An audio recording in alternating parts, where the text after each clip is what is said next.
Hello guys. तो आज जो हमारी कंपनी है वो है हिंदुस्तान एरोनॉटिक्स लिमिटेड। अब ये कंपनी मेरा कोई मतलब पर्सनली मेरे पोर्टफोलियो में ऐसा है, मैं ये नहीं बोल रहा हूँ, मेरे पास है बट मैं छोटे क्वांटिटी में, मेरा स्मॉल क्वांटिटीज़ है। ठीक है। और रही बात इन्वेस्टमेंट्स की, तो आप अपने फाइनेंशियल एडवाइजर से बात करो, अब अपनी रिसर्च खुद करो। मैं खाली सजेशंस दे सकता हूँ कि हाँ ये सजेशन है, और मैं कैसे सोचता हूँ वो मैं बस दिखा रहा हूँ आपको कि मैं कैसे सोचता हूँ। Okay, that's it. और आगे क्या करना है वो आपके ऊपर होना चाहिए। आप क्या करना चाहते हो, आप अपने पोर्टफोलियो में कैसे शेयर्स चाहते हो फॉर लॉन्ग टर्म। ठीक है, फॉर लॉन्ग टर्म। और मैं भी जो भी कंपनीज बोलता हूँ वो लॉन्ग टर्म के हिसाब से बोलता हूँ। ये नहीं कि आज लिया कल बेचा, आज लिया कल बेचा, कल लॉस हो गया है तो मैं बस बेच दूँ, ये नहीं।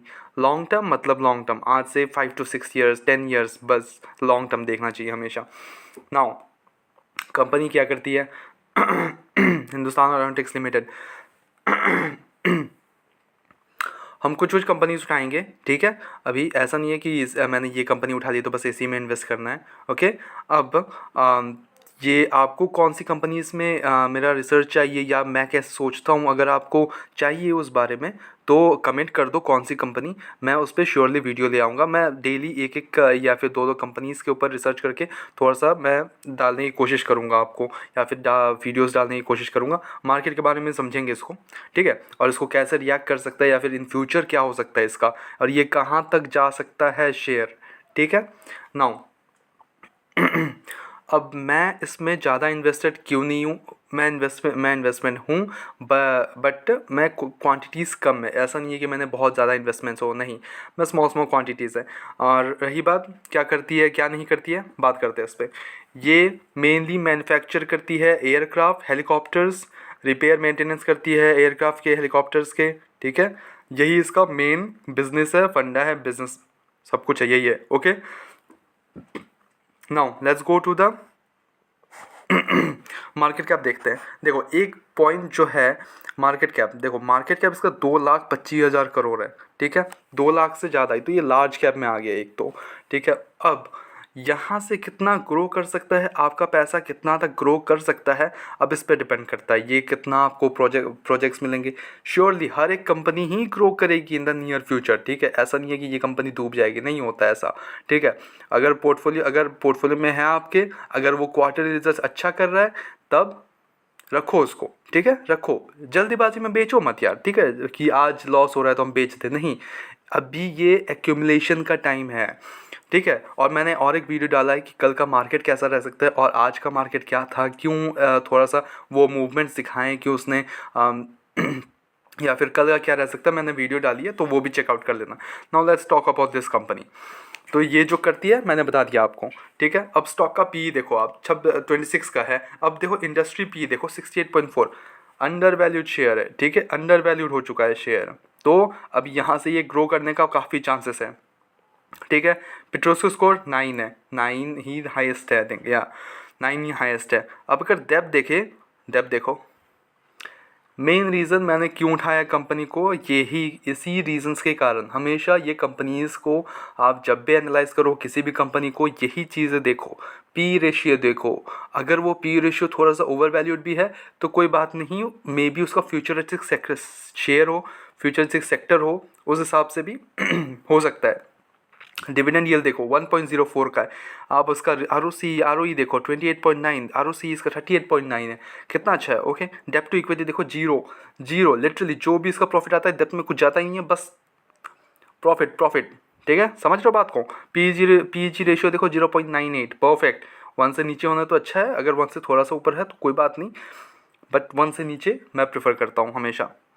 ऐसा नहीं है कि मैं नहीं प्रीफर करता हूँ 1 से ज़्यादा, काफ़ी मेरे पास कंपनीज है जिसमें मैं रिस्क बट अपना जो पोर्टफोलियो है वो रिस्क रिवॉर्ड रेशियो के हिसाब से बनाओ। ठीक है, ऐसा नहीं है कि इसका कुछ भी शेयर उठा ले, नहीं, नहीं होता ऐसा। ठीक है, अब ऑपरेटिंग मार्जिन इसका देखो 31.8 है। अब देखो इसका क्वार्टर रिजल्ट चेक करते हैं हम, क्या है इसका क्वार्टर रिजल्ट। सेल्स देखें, सेल्स में ग्रोथ है। ठीक है, ईयर टू ईयर ग्रोथ है, क्वार्टर टू क्वार्टर ग्रोथ है। एक्सपेंसेस बढ़ रहा है, ऑपरेटिंग प्रॉफिट मनी एक्सपेंसेस बढ़ रहा है। क्यों मैंने अच्छा वो बोला, क्योंकि वो एक्सपेंस कर रहे हैं, प्रोजेक्ट्स मिलते हैं, एक्सपेंसेस करते हैं तभी सही है।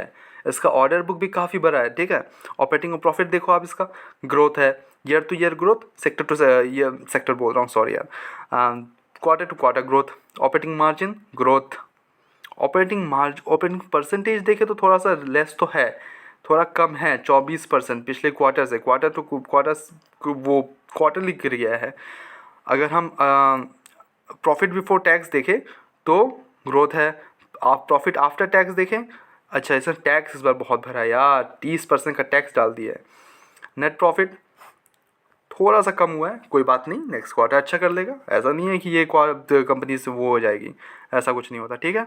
EPS इन रुपीज़ अगर देखें तो काफ़ी अच्छा है, ठीक है, थोड़ा सा ड्रॉप हुआ है बट कोई नहीं, हम इस पर इन्वेस्टेड रहेंगे, ठीक है। अब अगर FIS का डाटा देखें तो FIS ने अपना स्टेक बढ़ाया है, देख लो आप, दिसंबर क्वार्टर स्टेक इंक्रीज़ किया है। DIS अपना स्टेक थोड़ा सा सेल किए हैं बट इतना भी नहीं सेल किए हैं। गवर्नमेंट ने अपना स्टेक बढ़ाया है, ठीक है, गवर्नमेंट 0% है बट इस क्वार्टर में दिसंबर क्वार्टर में 0.03 हो गया है, बढ़ाया है। बेचा किसने है? पब्लिक ने, आपने और हमने बेचा है, तो यही चीज़ कौन उठा रहा है? FIS ने उठा लिया, हमने बेचा तो FIS उठा लिया है कि नहीं? तो ऐसी ही होती है, ठीक है, ऐसा नहीं है पैसा एक दिन में नहीं बनता कि आज खरीद लिए तो कल ही उठना चाहिए, ऐसा नहीं होता है, ठीक है। वो इंट्राडे हो रहे हो, इंट्राडे नहीं करते, हम करते हैं लॉन्ग टर्म के लिए, we bet on long term bets, हम लंबे रेस के घोड़े हैं, ठीक है, लंबे रेस के घोड़े हैं, लंबे खींचेंगे, ठीक है। पैसा एक दिन में नहीं बनता है, वो अगर आपको एकदम बहुत लंबा जंप मारना है तो स्लोली वो बढ़ते रहेगा, कभी नीचे आएगा फिर ऊपर जाएगा, लेकिन अगर 5 साल का देखोगे तो हमेशा ग्रोथ में रहोगे। 10 साल का देखोगे, 10 साल तक किसी को शेयर को पकड़ लो आप, तो वो हमेशा मतलब ऊपर ही रहने वाला है, उसके नीचे नहीं आने वाला, ठीक है। तो ऐसे ही बनेगा, हम इसी पे फोकस करेंगे। नेक्स्ट किस कंपनी में शेयर में चाहिए, मैं कुछ PSU कंपनीज़ भी देख रहा हूँ, हालांकि ये भी PSU कंपनी है बट फिर भी मैं और PSU कंपनीज़ पे रिसर्च करने का सोच रहा हूँ, क्या क्या हो सकता है, किस पे मैं PSU कंपनी इन्वेस्ट कर सकता हूँ। 1-2 कंपनी उठाऊँगा, ज़्यादा मैं इन्वेस्टेड नहीं हूँ, आई थिंक अराउंड 1-2 में इन्वेस्टेड हूँ, तो उस हिसाब से हम देखेंगे। और 1-2 बैंक्स को भी देखते हैं, है कि नहीं, बैंक्स को भी देखते हैं, बैंक्स में 1-2 वीडियोस ले आऊँगा, देखते हैं कि बैंक्स को भी, ठीक है। और मार्केट कैसा कल रह सकता है या फिर कुछ हो सकता है, या फिर FIS का डाटा आ जाए तो मैं और एक वीडियो बनाने को डाल दूँगा, ठीक है। इस पे देख लेना, मिलते हैं नेक्स्ट वीडियोस में, तब तक के लिए signing off, bye bye. But या अपना इन्वेस्टमेंट खुद ही करना, ठीक है, ये नहीं कि मैं जो बोला ये कोई रिकमेंडेशन नहीं है, सही बस सजेशन है कि मैंने ऐसे से किया, मैंने ये किया है, मैंने वो किया, this is only A suggestion, okay. आप अपने इन्वेस्टमेंट खुद करो, अपने फाइनेंशियल एडवाइजर से बात करो कि क्या कर सकते हैं हम, आप अपना कैपिटल देखो, उस हिसाब से रिस्क रिवॉर्ड रेशियो को हटा के उसके बाद ही इन्वेस्टमेंट करो। एक ये नहीं कि आपका पास 1 लाख रुपया तो 1 लाख एक ही कंपनी में डाल दिया, नहीं होता है, ठीक है। आप उसको डिवाइड कर लो, कैसे कैसे डालना है आपको, किस सेक्टर्स में जाना है, फ्यूचर से सेक्टर को पकड़ो, ठीक है। मिलते हैं नेक्स्ट वीडियोस में, तब तक के लिए साइनिंग ऑफ, बाय बाय।